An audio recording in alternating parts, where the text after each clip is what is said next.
एक समय की बात है, एक बच्चे का जन्म होने वाला था। जन्म से कुछ क्षण पहले उसने भगवान से पूछा, मैं इतना छोटा हूँ, खुद से कुछ कर भी नहीं पाता, भला धरती पर मैं कैसे रहूंगा? कृपया मुझे अपने पास ही रहने दीजिए, मैं कहीं नहीं जाना चाहता। भगवान बोले, मेरे पास बहुत से फरिश्ते हैं, उन्हीं में से एक मैंने तुम्हारे लिए चुन लिया है, वो तुम्हारा ख्याल रखेगा। पर आप मुझे बताइए, यहाँ स्वर्ग में मैं कुछ नहीं करता, बस गाता और मुस्कुराता हूँ। मेरे लिए खुश रहने के लिए इतना ही बहुत है।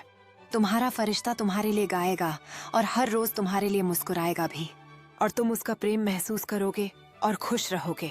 और जब वहाँ लोग मुझसे बात करेंगे तो मैं समझूंगा, कैसे मुझे तो उनकी भाषा नहीं आती। तुम्हारा फरिश्ता तुमसे सबसे मधुर और प्यारे शब्दों में बात करेगा, ऐसे शब्द जो तुमने यहाँ भी नहीं सुने होंगे।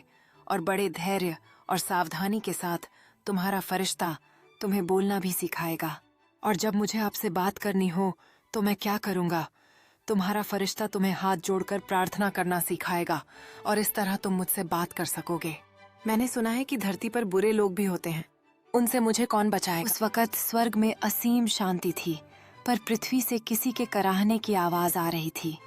बच्चा समझ गया कि अब उसे जाना है, और उसने रोते रोते भगवान से पूछा, हे ईश्वर, अब तो मैं जाने वाला हूँ, कृपया मुझे उस फरिश्ते का नाम बता दीजिए। भगवान बोले, फरिश्ते के नाम का कोई महत्व नहीं है, बस इतना जानो कि तुम उसे माँ कहकर पुकारोगे।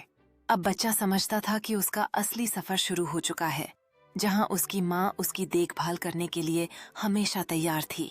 जैसे ही बच्चा घर में प्रवेश करता है, उसकी माँ की मुस्कान उसे अपने सपनों में वापस लाती है, जैसे कि वह हमेशा उसके साथ थी। यह मिलन एक नई शुरुआत का प्रतीक था, जिसमें प्यार और स्नेह की कोई सीमा नहीं थी, और बच्चा जान गया कि वह हमेशा अपनी माँ के साथ है। दूर आसमान में फरिश्ते उनकी सुरक्षा करते हुए देख रहे थे।